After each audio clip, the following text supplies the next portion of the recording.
Hello students, आप सभी का मेरे YouTube channel @spark success academy में स्वागत है। आज हम लोग बिहार बोर्ड क्लास 10th के भूगोल का चैप्टर शुरू करने जा रहे हैं। और सबसे पहले हम लोग इसमें समझें कि भूगोल होता क्या है या भूगोल कहते किसको हैं। तो भूगोल जो आपका है वह दो शब्दों से मिलकर के बना है, एक भू और एक गोल। तो भू का मतलब होता है भूमि यानी पृथ्वी, और गोल का मतलब गोलाकार रचना। यानी कि भूगोल कहने का मतलब है कि भूगोल एक सामाजिक विज्ञान का शाखा है जिसके अंतर्गत हम पृथ्वी की आंतरिक और पृथ्वी की बाहरी स्वरूपों के बारे में रचना करते हैं। यानी कि पृथ्वी पर जो भी चीज़ मौजूद है, चाहे वो आंतरिक है, पृथ्वी के सतह के नीचे है या पृथ्वी के सतह से ऊपर है। जैसे खनिज हो गए, खनिज ये सब पृथ्वी के नीचे होते हैं, और पेड़ पौधे, वन, झील, झरना, नदी, समुद्र सब पृथ्वी के सतह के ऊपर है। तो भूगोल के तहत हम लोग मतलब पृथ्वी पर उपस्थित सभी तत्वों का अध्ययन करते हैं। इसके जो जनक हैं, इसके जनक इराटोस्थनीज को माना जाता है। तो भूगोल का मतलब समझ गए कि भूगोल के तहत हम लोग पृथ्वी के बारे में अध्ययन करते हैं, और इसके जनक कौन है? तो इराटोस्थनीज। अब सबसे पहला जो आपको इसमें चैप्टर पढ़ना है, इकाई 1 में खंड का जो है आपका पढ़ना है भारत, संसाधन एवं उपयोग। इसमें आपको संसाधन के बारे में पढ़ना है कि भारत में संसाधनों का विकास कैसे है, इसका कैसे उपयोग होता है, और संसाधन कहते किसको हैं, इसे कितने भागों में बांटा गया है।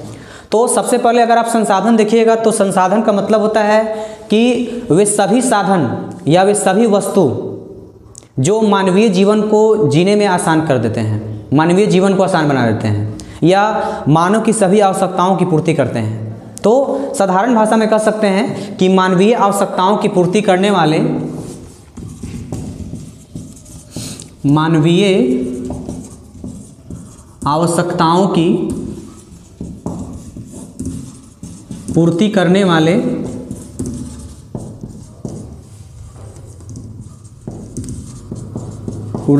वाले सभी मानवीय आवश्यकताओं की पूर्ति करने वाले सभी साधन को या सभी वस्तु को संसाधन कहते हैं। संसाधन कहते हैं। यानी कि इस पृथ्वी पर जो भी मौजूद है और जो भी वस्तु मानव के जीवन को आसान बना रहा है, मानव के आवश्यकताओं को पूरा कर रहा है, मानव को संतुष्ट कर रहा है, तो मानवीय आवश्यकताओं की पूर्ति करने वाले सभी साधन को हम संसाधन कह सकते हैं। तो इस पृथ्वी पर जो भी मौजूद, जैसे भौतिक रूप में कहिएगा भौतिक या जैविक, तो भौतिक और जैविक दोनों पदार्थ, सब पदार्थ जितने भी हैं सब संसाधन। जैसे भूमि, मृदा, जल, खनिज भौतिक हो गए। अगर आप जैविक का बात कीजिएगा तो जितने भी खाद्य पदार्थ हैं या वन्य जीव, जलीय जीव, मानवीय जीवन को सुखमय बनाने में बड़ा लाभकारी होते हैं या सहायक सिद्ध होते हैं। तो सबसे बड़ा बात है कि क्या संसाधन सिर्फ अभी जब से मतलब जीवन शुरू तब से है या उससे पहले भी था? मतलब संसाधन पहले भी था, यानी प्राचीन काल में भी था और आधुनिक काल में भी है। लेकिन संसाधनों का उपयोग करना मतलब कहने का मतलब है कि संसाधन तभी उपयोग हो सकता है जब तक हम लोग के पास तकनीक आ जाए। मतलब पहले के लोगों में तकनीक नहीं था, इस कारण से वो लोग संसाधनों का उपयोग नहीं कर पाते थे, क्योंकि पहले पृथ्वी के नीचे सारे खनिज उपलब्ध थे, जलीय जीव विचरण कर रहे थे, सभी तरह के जीव रहते थे, लेकिन उनको इसके बारे में जानकारी नहीं था, क्योंकि इतना पहले शिक्षा का विकास या तकनीक का विकास नहीं हुआ था। लेकिन आज के जो मानव हैं वो तकनीक पा करके अपने आप को शिक्षित कर लिए हैं, अपने आप को मतलब ज्ञानी मानव बन गए हैं, जिसके कारण से हम लोग बहुत तरह के संसाधनों का उपयोग करते हैं।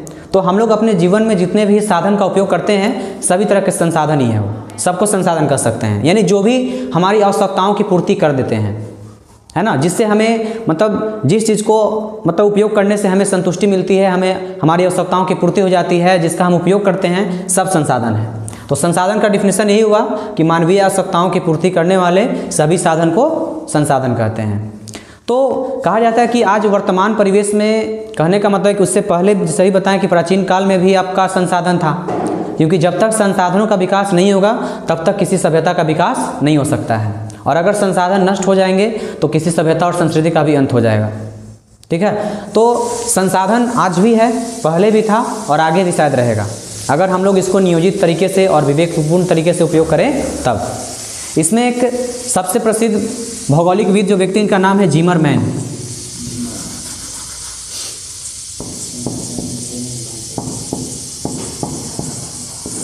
जिमरमैन का कथन है कि संसाधन होते नहीं बनते हैं। ये आपके एग्जाम में ऑब्जेक्टिव के रूप में आता है, संसाधन होते नहीं बनते हैं।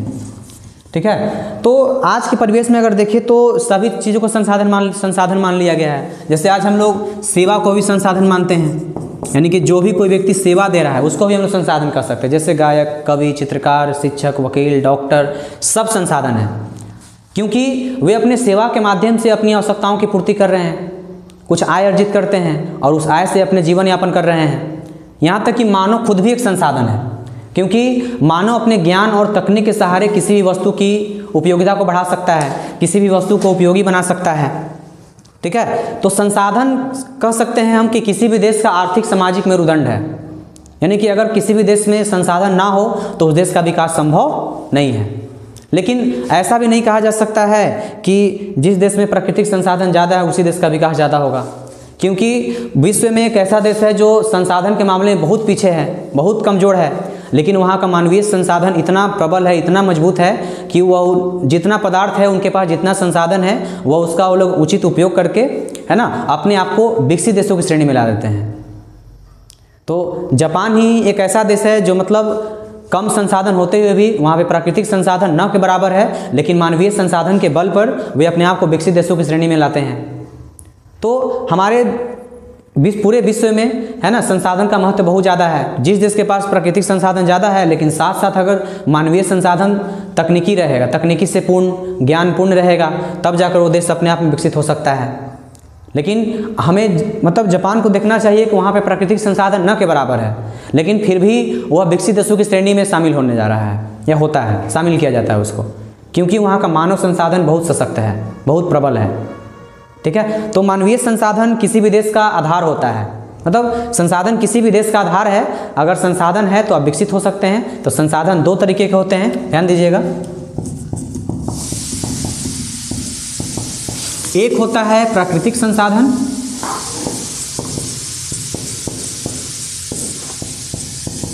और एक होता है मानवीय संसाधन।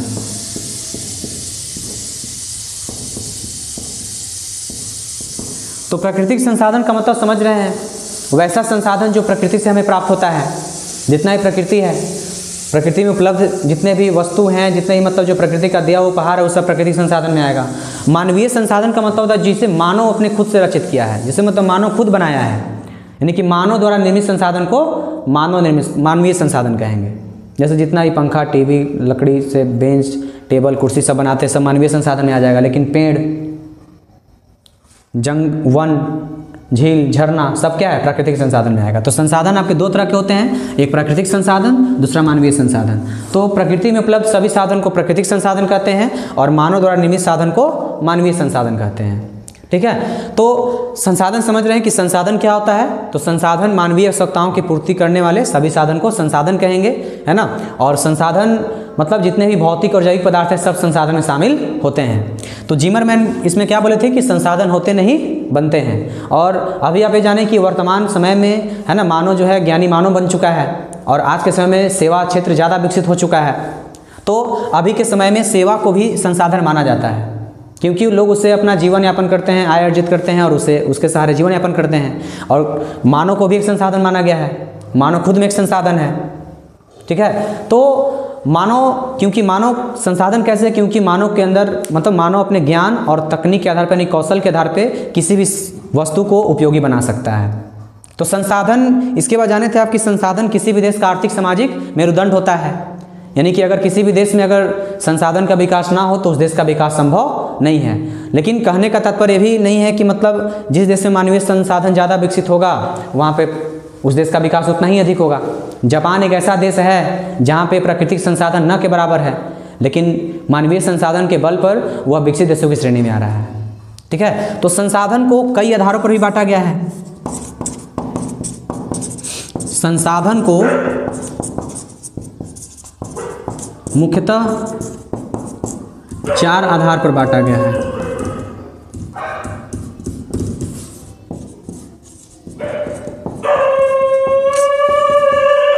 चार आधार, तो चार आधारों में बांटा गया है।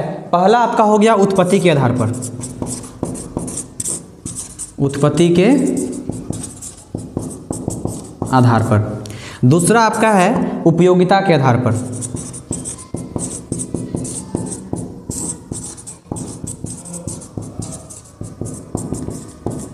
तीसरा है स्वामित्व के आधार पर,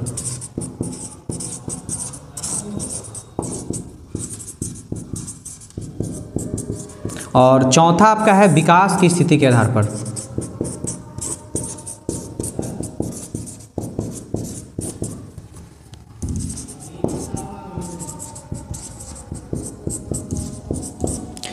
देखिए, तो संसाधन दो प्रकार के होते हैं, प्राकृतिक संसाधन, मानवीय संसाधन। तो वैसे संसाधन जो स्वयं प्राप्त होंगे उससे प्राकृतिक संसाधन, या पहले से प्रकृति में मौजूद हैं उन्हें प्राकृतिक संसाधन कहेंगे। और मानवीय संसाधन का मतलब जो मानव द्वारा निर्मित होते हैं उसे मानवीय संसाधन कहते हैं। संसाधन कितने आधार में बांटा गया है? तो चार आधार में बांटा गया। पहला उत्पत्ति के आधार पर, दूसरा उपयोगिता के आधार पर, तीसरा स्वामित्व के आधार पर, और चौथा विकास की स्थिति के आधार पर। ठीक है, तो अब हम एक एक करके इसको चारों आधार को पढ़ेंगे, जिसमें सबसे पहला आपका है उत्पत्ति के आधार पर। तो उत्पत्ति के आधार पर आपका संसाधन जो होता है वह दो प्रकार का होता है, जिसमें आपका पहला हो गया जैव संसाधन। जैव संसाधन, तो जैव संसाधन कहता है कि वैसा संसाधन जो सजीवों द्वारा प्राप्त होता है, जो जीव मंडल से प्राप्त होता है, उसे क्या कहेंगे? जैव संसाधन। जैसे इसमें मनुष्य, इसमें क्या आ जाएंगे? मनुष्य आ जाएंगे, वनस्पति आ जाएंगे, और एक तरीके का जलीय जीव भी आ जाएंगे, पशुधन भी आ जाएगा। ठीक है, तो मनुष्य वनस्पति कह सकते हैं, जलीय जीव कह सकते हैं, आदि। ठीक है, तो जैव संसाधन का मतलब क्या होता है? वैसा संसाधन जो सजीवों द्वारा प्राप्त होता है या जैव मंडल से प्राप्त होता है। दूसरा आपका है अजैव संसाधन।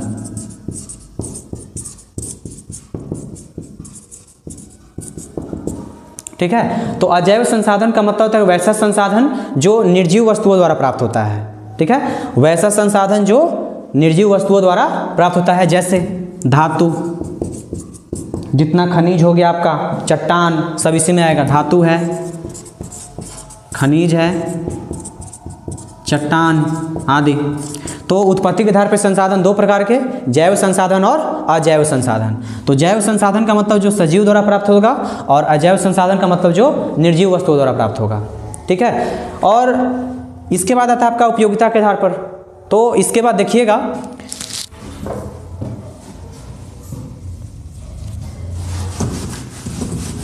अगर हम उपयोगिता के आधार पर देखें तो उपयोगिता के आधार पर भी संसाधन आपके दो प्रकार के होते हैं, जिसमें पहला आता है आपका नवीकरणीय संसाधन और दूसरा आपका आता है अनवीकरणीय संसाधन। एक मिनट थोड़ा सा,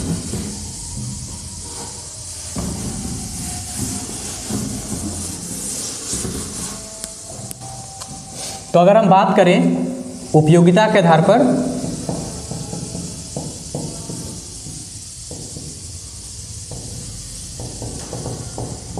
तो आपका संसाधन दो प्रकार के होते हैं। एक होता है नवीकरणीय,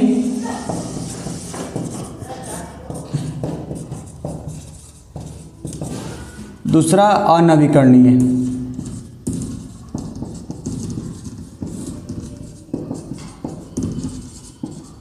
ठीक है, तो आइए इसको एक करके समझते हैं। तो नवीकरणीय संसाधन का मतलब होता है वैसा संसाधन जिसे हम पुनः प्राप्त कर सकते हैं, है ना।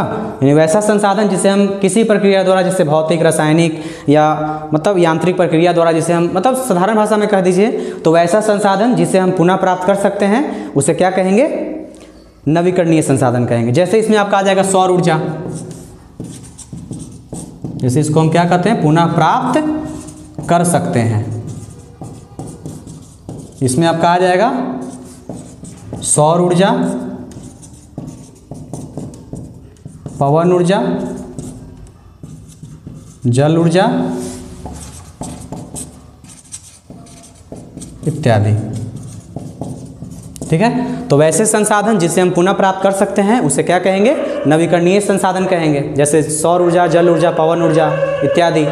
दूसरा आपका अनवीकरणीय संसाधन, यानी कि ये कहता है कि वैसा संसाधन जिसे हम पुनः प्राप्त नहीं कर सकते हैं। पुनः प्राप्त नहीं कर सकते हैं।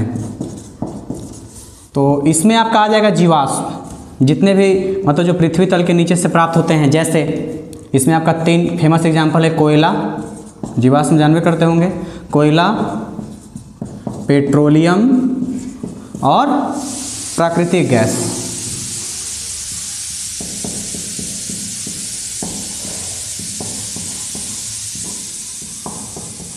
तो अनवीकरणीय संसाधन का मतलब वैसा संसाधन जिसे हम पुनः प्राप्त नहीं कर सकते, उसे क्या कहेंगे? अनवीकरणीय संसाधन कहेंगे। जैसे में जीवाश्म आपका आता है यानी कोयला, पेट्रोलियम और प्राकृतिक गैस। तो उपयोगिता के आधार पे 2 प्रकार का, नवीकरणीय और अनवीकरणीय। नवीकरणीय को हम पुनः प्राप्त कर सकते हैं, लेकिन अनवीकरणीय को पुनः प्राप्त नहीं कर सकते हैं। अगला जो आपका है स्वामित्व के आधार पर, तीसरा जो आधार है उसका नाम है स्वामित्व के आधार पर।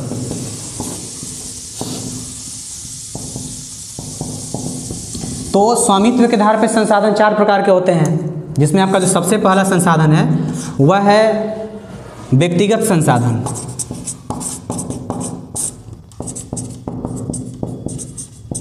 तो स्वामित्व के आधार पर संसाधन कितने प्रकार के होते हैं? 4 प्रकार के, जिसमें सबसे पहला है व्यक्तिगत संसाधन। तो वैसा संसाधन जिसमें मतलब जिस पर किसी खास या निजी व्यक्ति का अधिकार होता है, यानी कि जिस पर किसी एक ही व्यक्ति का अधिकार होता है और उसके बदले में सरकार को टैक्स देते हैं यानी कर देते हैं। तो जैसे कि भूखंड हो गया, मतलब भूमि हो गया, घर हो गया, जमीन जायदाद हो गया, सब पर किसी एक व्यक्ति का अधिकार होता है, तो उसको क्या कहेंगे?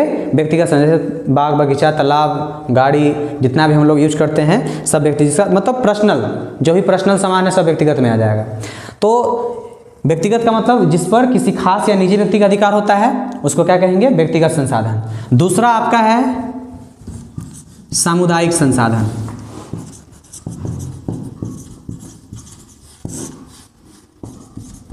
सामुदायिक संसाधन कहता है कि वैसा संसाधन जिस पर किसी खास समूह का अधिकार होता है, जिस पर किसी खास समूह का अधिकार होता है। यानी कहने का मतलब जैसे गांव में पंचायत भवन होता है, चारागाह भूमि होता है, मंदिर, मस्जिद, शमशान घाट है ना, या सामुदायिक भवन, तालाब, जिस पर मतलब किसी एक व्यक्ति का अधिकार ना होकर के मतलब एक समुदाय का अधिकार होता है, कुछ विशेष लोगों का अधिकार होता है, जिसको मतलब एक खास समूह यूज करते हैं, उसको क्या कहेंगे? सामुदायिक संसाधन। तो व्यक्तिगत संसाधन का मतलब जिस पर किसी खास या निजी व्यक्ति का अधिकार होता है, और सामुदायिक का मतलब जिस पर किसी खास समूह का अधिकार होता है।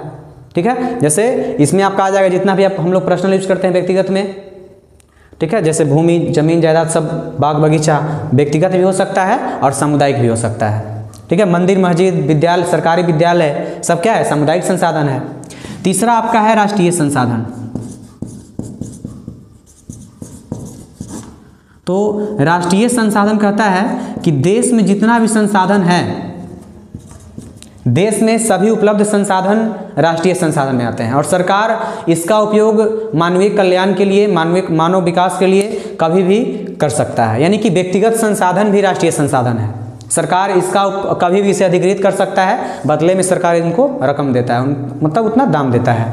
तो राष्ट्रीय संसाधन का मतलब देश के अंतर्गत या राष्ट्र के अंतर्गत सभी उपलब्ध संसाधन राष्ट्रीय संसाधन में आते हैं। एक आपका लास्ट जो है चौथा, अंतर्राष्ट्रीय संसाधन।